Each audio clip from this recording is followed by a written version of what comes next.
Hey everybody, thanks for joining us once again here at the Comic Book Shop for our new This Week video. I am Duffy, Martinez, the man behind the camera. We've got a lot to talk about today, so we're going to get right to it. First off this week we have the long anticipated conclusion to a 2-year story arc of Amazing Spider-Man.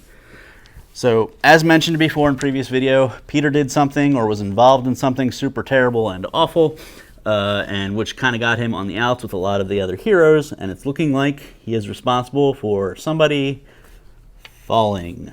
Now, a lot of this has already been leaked. It's out there in internet land. A lot of you may know what already happens.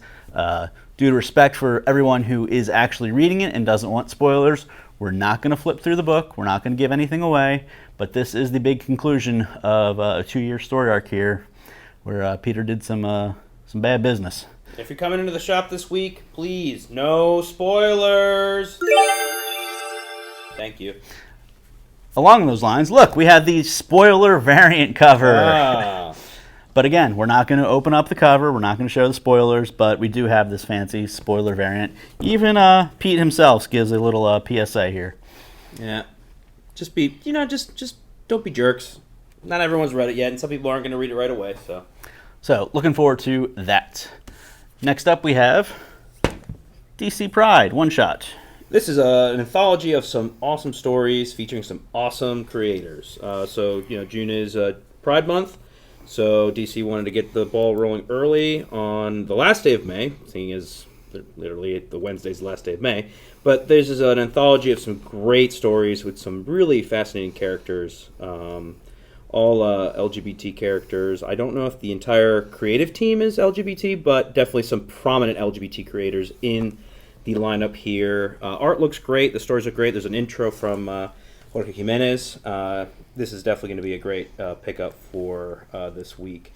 And DC's really knocking it out of the park with anthology stories this week, apparently. We also have some nice variant covers for DC Pride as well. Oh, yeah, that's right. I jumped the gun a little bit here. Awesome covers. Look at this one. It's great art. I'm not sure who did this, but it looks fantastic. Nice fancy little Vogue cover. Yeah. And then last we also have a nice little Harley and Ivy cover. Oh, yeah, and it's shiny and it's foil. I believe the back cover's also foil, but yes. Is it? Yeah. Yes, it is. So I think it's supposed to look like a tarot card, The Lovers. Great cover. So definitely come pick this up. We got plenty of them. So yes, the anthologies continue. We have Power Girl Special One Shot. Really neat Power Girl solo story. Yeah, the art looks great. And there is a backup featuring Fire and Ice. Boom, boom, boom. Pow! Pow! And this also has a very cool variant cover as well by one Amanda Conner. I haven't seen Amanda Conner doing covers in a while, but maybe I'm just missing stuff.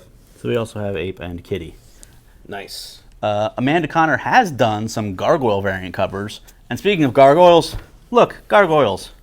Number 6, this cover in particular is once again done by Mr. David Nakayama. Super slick cover of Brooklyn here.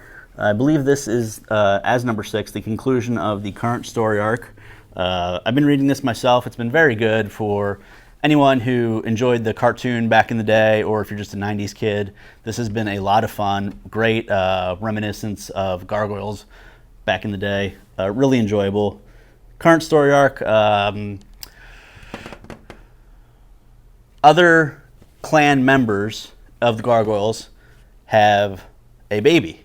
And the baby has been kidnapped. And they're trying to find out who stole the baby, and it's a whole big mystery. It's been really enjoyable. Each issue is told by the perspective of a different gargoyle, and this issue is told by Brooklyn's perspective. There you have it. Gargoyles is Duffy's pick, because he clearly had a lot to say about it. Absolutely. We also have Rocketeer. The Rocketeer! This is a one-shot as well. Rocketeer goodness, pre-World War II stuff. Definitely has that wonderful imagery. Cool Adam Hughes cover here. Oh, yeah. That's looking good. Very interwar era. Jabbing. Yeah. Great art, man. It's good stuff. And it even continues. Got some sweet Jay Lee art as well. There you go. Looks good. Definitely a pickup. And definitely some neat pinups in the back as well. And as Duffy said, it is a one-shot, so you can Yes. just pick this up off the wall and enjoy it and not have to worry about having to subscribe to an ongoing. One and done. You know, fifth Wednesday of the month, usually a little lighter, so we got some oddball one-shots and anthologies, but, you know. And lastly, we have Saturday Morning Adventures and Teenage Mutant Ninja Turtles. This is a new series, starting at number 1 again. There was a previous series, but we're going back to number 1. I have not read any of the Turtles Saturday morning ones, but if this is anything like the G.I. Joe one, which I did read, it was fantastic, and I really did feel like I was reading the cartoon. And this seems to definitely follow suit. Fantastic. Definitely a different take on the Turtles of all the other books that have been on the ongoing and all the Last Ronin stuff. Gives you a different kind of look at how the Turtles... Look at all this goodness this week. Yeah, it's a lot of stuff. I mean, I said it's a light week because of a fifth Wednesday, but there's a lot of good stuff. All right, toys. Check this guy out. Scorpion, Marvel Legends Retro Spider-Man Scorpion. I love these retro cards, man. They just look great. Definitely screams of the old school 90s toys. Yeah, I feel like I need to just be at KB Toys right now to pick this up. Now, this did come out originally several months back, but a super quick sellout among all other distributors and online retailers and whatnot, but is now back in stock here at the comic book shop. You can get it. He's waiting for you. And we do have a special little extra to show you with this. I myself have one of these, and here, as you'll see in this picture, this one's mine, and I was able to get him to stand in a pretty dynamic pose. You can see he has that really unique, cool diaphragm joint just above his abs there, so you can get a cool turning pose on him. And check out the ridiculousness of that tail.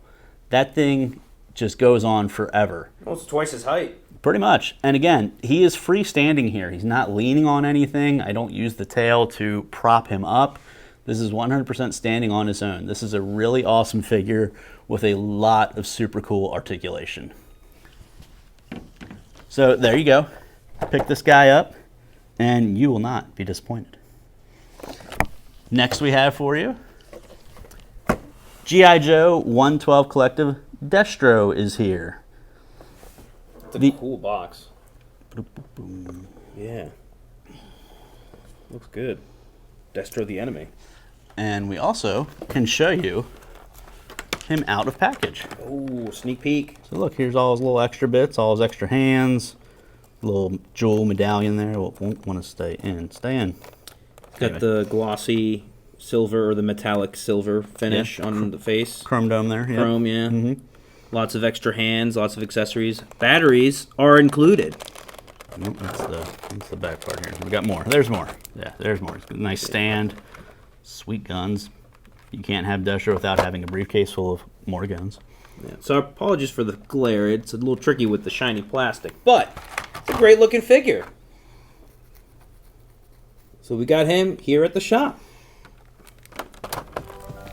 So, that is all our goodness that we have today here at the comic book shop. We thank you for joining us. We hope to see you soon. In the meantime, take care, be well, drink some water. It's going to be getting hot soon. We hope to see you soon. Have a great day. Later. Ribbit.